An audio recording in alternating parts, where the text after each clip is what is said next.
Practice owners lose tens of thousands of dollars, not because they don't provide good clinical care, but very simply, they just don't know how to sell. If your schedule is full, but your bank account is empty, this video is just for you. This two-step sales process isn't about just making more money. It's about creating a business that works on purpose and not based off of panic. So here's your next step. Check out the show notes and download the Practice Owner's Manual. Me and my partner Nathan put a ton of energy in that. Also, if you found this video helpful at all, please hit the subscribe button and share this to your community, because our mission is to transform the industry one practice owner at a time. That subscription can really help this message get out to more people who could use the help.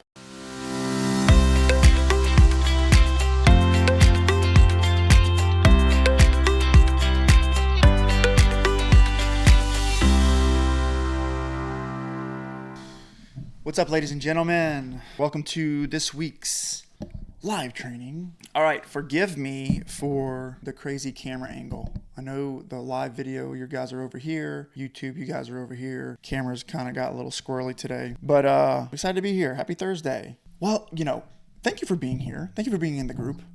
If you're here, it's because you probably care about your business and you care about getting better as a leader, as a CEO, as a business owner, because everyone wins when you get better, right? So like if you can get better and you elevate your mindset, skill set, and your ability to execute, if you elevate your system, you improve the systems in your business, then you get to deliver something really special to your patients and also to your team, right? Your team of clinicians get to come in and like really win with you. And that all starts with you getting better. And that's what I'm about. I'm about that life. My name's Adam. For those of you who don't know me, I'm a physical therapist. I started my practice in 2019, and my strategy was like hustle more than ever, work as much as needed, and also treat my patients better than anybody else would. That strategy worked for a little while until I built a team of around 4 or 5, and the complexities of the business eventually demanded so much of me that it robbed me of my free time. It robbed me of my soul. Like it robbed me of everything. And I ended up working all night, all weekend, sacrificing my health and my family, which was super terrible, like a really terrible experience. And it wasn't until after a lot of mentorship, coaching courses, and like learning new skills that I come to find out that working harder wasn't the answer. I had to do something a little different. So I started investing in myself, learning more skills, and learning how to actually be a business owner first. And that's when everything changed for me. My life completely changed. And now things are a lot better. Are they perfect? No, but they're a lot better. I have a practice that runs itself. I have an amazing leadership team in place who I love and adore more than anything. They're like family to me, and they run the business. And I just coach them every week on how to be better leaders and better owners themselves. So today, I want to speak to you about the S word, and that is sales. Sales is a super dirty word in our profession, isn't it? Super dirty word. It's sleazy. It's like tricking people, right? Wrong. I would like to share with you, I'm going to do something a little different today. And quite honestly, I don't even know exactly how it's going to turn out. We're going to see. But I'm going to show you what I do to train my team on sales, the framework I use, and it really works for us. And it helps my team, equips my team with the language that they need to, number one, really hear and understand their patients on a deeper level. Number two, help the patients understand more clearly what their real problems are around their health. And then number three, help the patients get really clear on what their ideal scene looks like, what their ideal outcomes look like around the care that they're going to receive potentially. And then lastly, number four, positioning our solution, our service as a solution to help these patients get from where they are to where they really want to go.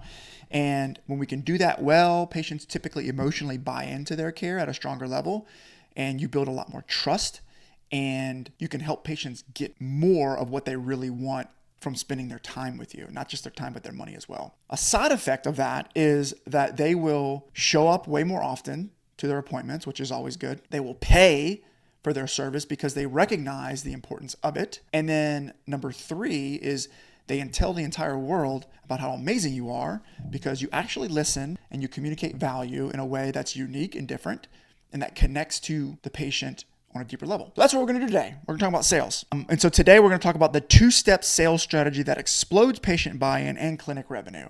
First thing that I'd like to do with you is create an agreement. And this is what I'd encourage you to do with your team as well. We want to create an agreement on what successful care looks like. Define what clinical success looks like, okay? What is the ideal outcome that we're trying to experience with our patients? The ideal product. What is the product that we're trying to deliver?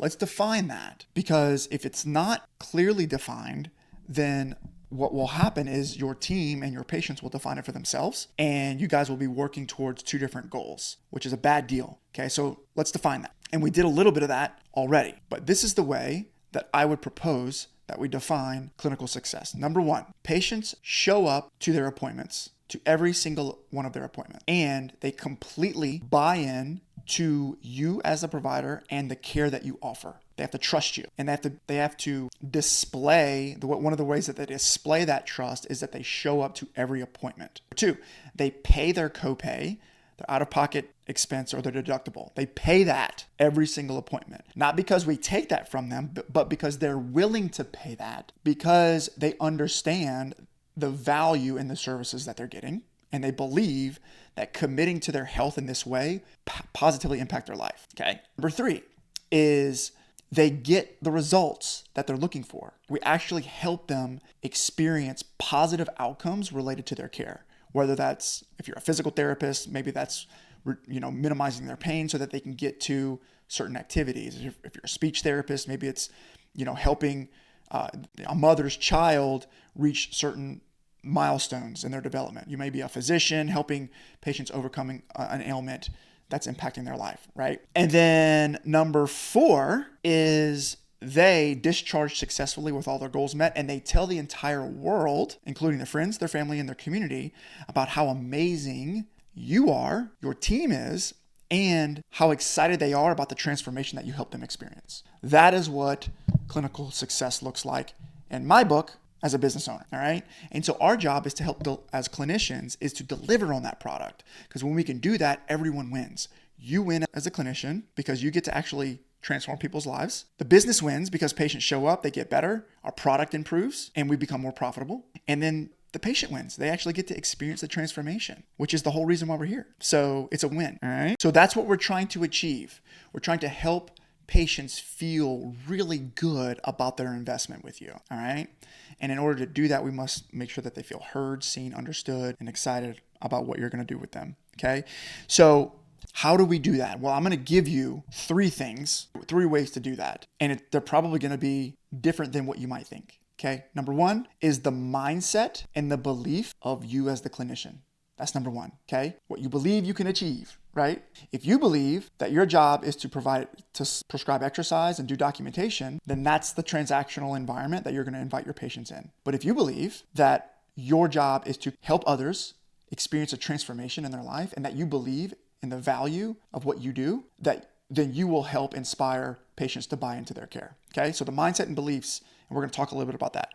Number two, it's the language and communication that you use during the initial evaluation. The language that you speak and the communication strategies that you use during the initial evaluation. The mindset that you have and the words that you use is the thing that helps enroll patients into their care. So spoken language, written language, body language, your ability to listen deeply, your ability to acknowledge and confirm your understanding, and also help provide clarity around cloudy judgment and fear that patients have around their situation. That's all a language and communication skill. Okay, and then the third thing is having operational excellence inside your practice. That's a different video. Okay, so for today, we're going to talk about the mindset and beliefs and the language, because you can manipulate those things.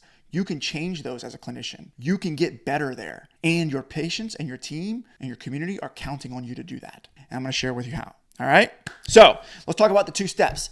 Step number one, everybody get your pencils out, all right? And write this down. You will not sell beyond the degree in which you are sold. I'm going to repeat that one more time. You will not sell beyond the degree in which you are sold, right?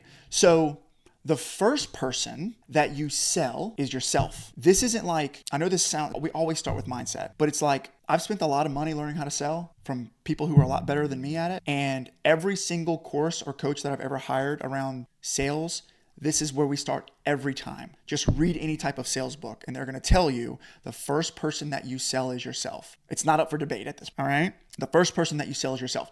So what does that mean? That means that if you as the clinician do not believe in the product, if you do not believe that what you do is valuable and that is important, and you are not convicted in that belief, then you will never inspire your patients to believe in you, okay? Patients aren't going to believe in you and what you do more than you do. You must believe in what you do more than they do. And my recommendation is that you have a very strong belief and high levels of conviction around what you do. And if you have limited belief around that, if you have a limited mindset, we all do, then my challenge to you, clinician, is that you need to get better. You need to figure out what you need to do as a clinician to elevate the value of what you do, improve your skills, and improve your ability to truly inspire and create value in the lives of your patients. And if you focus on ways that you can improve your value, if you put so much time and energy, blood, sweat, and tears into how you can maximize the value of your service, you will become somebody who's convicted in what they do,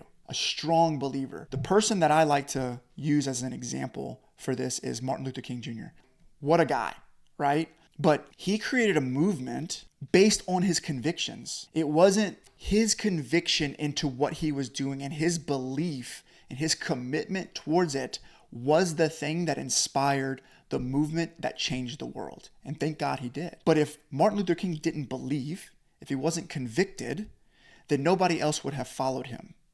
So sometimes it's just the belief in yourself and the commitment that you have towards it that will inspire change. All right. So how do you roll this out with your team? I'm going to give you an example, right? What I like to do, this is the conversation that I have with my team, right? So I'm sitting, I'm usually standing up or sitting, and I have my entire team around me. We have 15, 20 clinicians, whatever it is. And this is the conversation that we're having. And we go around the room and we just simply have a conversation about, hey, Sally, you've been on this team for over a year now. Tell me, from a scale from 0 to 10, how much do you believe in the services that we provide here? And the goal isn't always to be a 10 out of 10 every single time. The goal is to have conversations around what the positive transformation that we're having, right? So I'm gonna give you an example.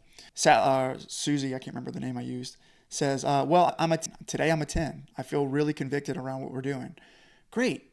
Would you mind sharing why? Why do you feel like what we do is so valuable? And so as a leader, in that conversation, you can control what we focus on, right? And in this case, we're choosing to focus on the positive things that we do, and we're going to re-invite inspiration into why we're doing what we're doing. Well, because we're super committed. We start our patients on time. If patients need extra support, we give it to them. Angel at the front is a wizard with the schedule, and she's always on point. That's right. Tell us more. What do you think about that, Billy? Well, Billy's a 10 too. Billy, why do you feel like we're a 10, right? And the goal here is that we're cultivating a strong belief in what we do. And we're continuously reminding ourselves why what we do really does make a difference. All right. So if you get I'm a 5 or I'm a 6 or I'm a 7, that's probably a red flag. If you're only a 5 or 6 or 7, you're never going to create a change or a movement in somebody who doesn't believe that you can help them. Maybe they're a 9 out of 10 in a belief that you can't help them. If they're a 9 out of 10 convicted that you can't help them, and you're only a 7 out of 10 convicted that you can, they're going to win. You're never going to be able to inspire or lead that patient because you're not committed or convicted in the value that you offer. All right? I think we beat that point to death. The point here is the first person that you sell is yourself. Have conversations with your team around why what you do is important, and create a conviction that, hey, we're either going to be a 10 out of 10 or we're going to figure out what we need to do to get there. And we're going to choose to have that belief. All right, number two. Here's the second principle. Patients will not enroll with you until you help them understand where they are and where they want to go. This is something you would want to write down. Patients will not enroll with you, meaning they will not buy from you. They will not agree to your plan of care. They will not stay committed to your plan of care. They will not pay you. They will not take action until you help them understand where they are and where they want to go. All right. So how do we do that? The first thing that we need to understand is that people buy with emotion and justify it with logic. I used to make the mistake that many of you have made in thinking that people buy with logic. People will buy from you because you have certifications or that you have a certain type of a certain piece of equipment or technique that you offer. And while those things are important, they're not the reason why people take action. People take action based off of emotion. And that's why all of the great companies, the people who are selling and marketing at the highest levels have tapped into that. Think McDonald's, Walmart, Disney, Apple. They are playing an emotional game to help you drive towards the thing that you really desire. All right. And so our job as the clinician, especially during that subjective portion of the evaluation, is to widen the gap between where they are and where they want to go, right? So if you think about it like this, I'm going to use my hands as a reference. If they're here, if they believe they're here and they just need to get here, well, they can just leapfrog right over to that side, right? They don't need help doing that. All they got to do is just take a really big step to just solve the problem themselves. At least that's what they think. And what we need to do is help them recognize that you're actually not here. You're actually somewhere way over here, because here's the pain, but here's why it's really impacting your life. And this is what it's really robbing you of. And here's where you want to go. But not only do you want to do this, but you want to create this transformation in your life that helps you achieve something like this. And now once we help them see where they really are and where they really want to go, the gap becomes a lot bigger. And that gap takes more than just a quick little baby step. It might require a plan. It might require some support. It might require some education. And that is worth investing in. That is worth investing time, money, and energy into to help to solve that problem. And this is where we, as a great clinician, if appropriate, if we can truly help them, can position ourselves as a bridge to help them get from where they are to where they want to go. All right. So at this point, I only focus on two main things in the sales process. Now, is there a longer sales process that we can dive into? Absolutely. And we're going to probably run a little later than 30 minutes today. All you have to do really, guys, is get these two things right. If you get these two things right, you will outperform most people. And that's number one, selling yourself. And number two, creating the gap during the subjective evaluation. Creating an emotional pain and emotional pleasure that they can feel, and that's almost like they can palpate it. That is the thing that creates buy-in. That is the thing that will help them listen. All right? So we're going to role play. This is the point where I would role play with my team. That's all right, guys. Let's do this. Jake, come on up. You be a patient. Let's role play. All right? Now, I don't have Jake with me, but I do have a friend called ChatGPT, and I hope this works. If it doesn't work, then we'll just figure out how to do this.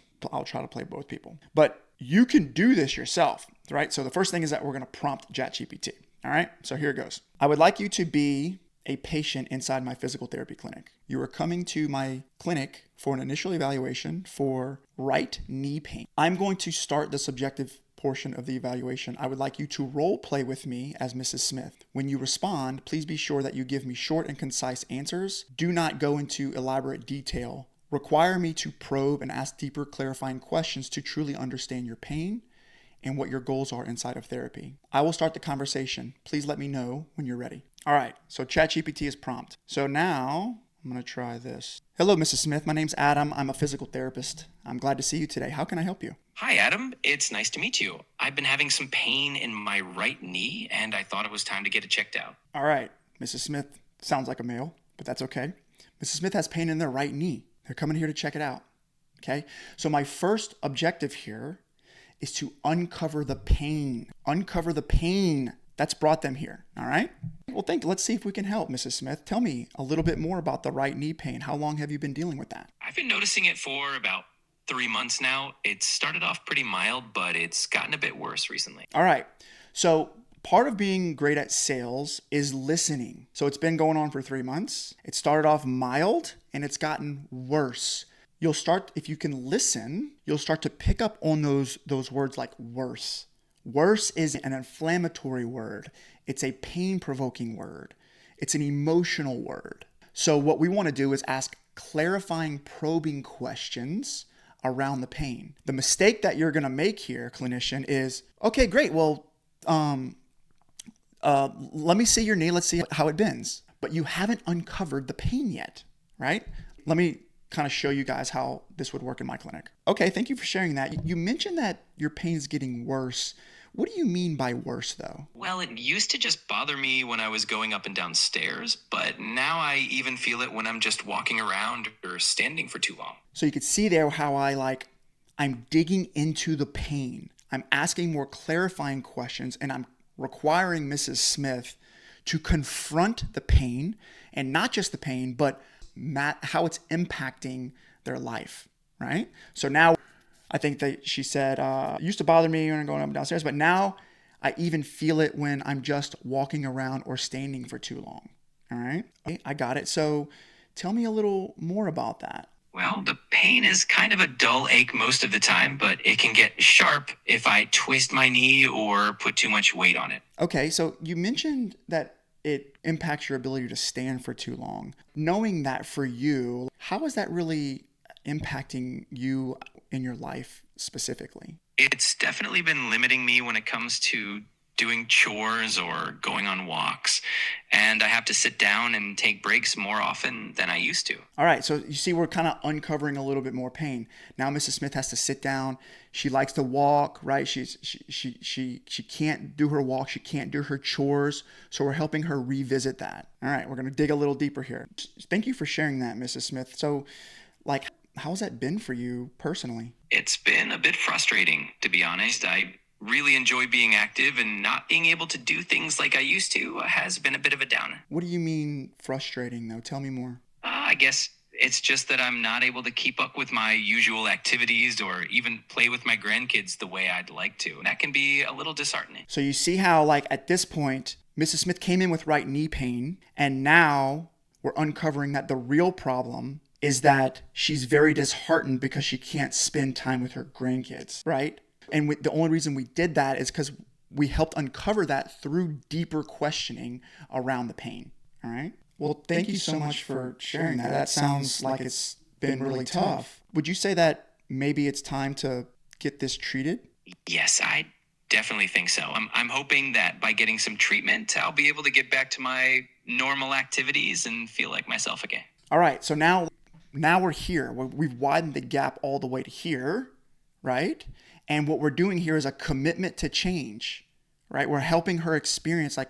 So do you feel like maybe it's time to get this checked out and make some type of change in the way you're managing this? Yes. All right. Forgive me for your name is Mrs. Smith. All right. Let's see what else Mrs. Smith wants to do. Great. So tell me, what were you really hoping to get out of working with a physical therapist? I was really hoping to reduce the pain and improve my mobility so I can get back to my daily activities without discomfort. Got it. And for you, though, if you were able to get back to that daily activity, and what would that do for you personally? I think it would just make me feel a lot happier and more independent, and I'd be able to enjoy my time with family and do the things I love without worrying about my knee. And Mrs. Smith, what types of things would you do? Oh, I'd love to get back to gardening, and I'd really enjoy taking longer walks around the neighborhood and playing with my grandkids more often. I love that. But if after 6 weeks of therapy, after we work together, you have an opportunity to play with your grandkids, what are you going to do? What's the first thing you do? I think the first thing I'd do is take them out to the park and just run around and play with them without any worries. So you could see now that from that deeper questioning, I'm able to help Mrs. Smith uncover what her deepest pain points are through clarifying questioning, have a commitment to change or a commitment to pivot, and then help them uncover what the most important things to them are with regards to getting treatment. And through that positioning, through that widening of the gap, then I can help them commit to their health.